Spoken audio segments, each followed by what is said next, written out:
These are black walnut, and this outer casing, when it's still on the tree, is green before they fall off. And on the inside is a really hard nut. I mean, it is super hard. You almost have to take a hammer and stone or put this up against something to break that nut open. So it's not the same as an English walnut.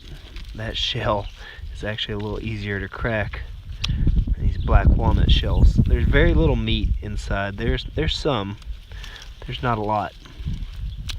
But anyway, break that open with a hammer, and this casing that's on the outside and the leaves has a chemical inside of it that will kill off any other competing trees and plants around it.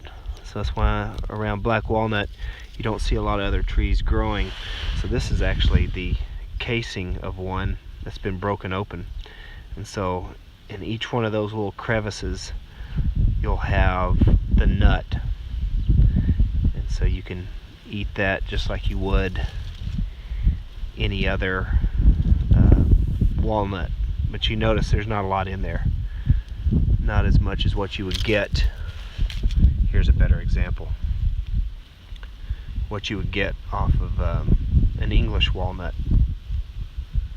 So good source. These can be stored in a good dry place and then eaten later, but a good survival food because they have a lot of fats in them.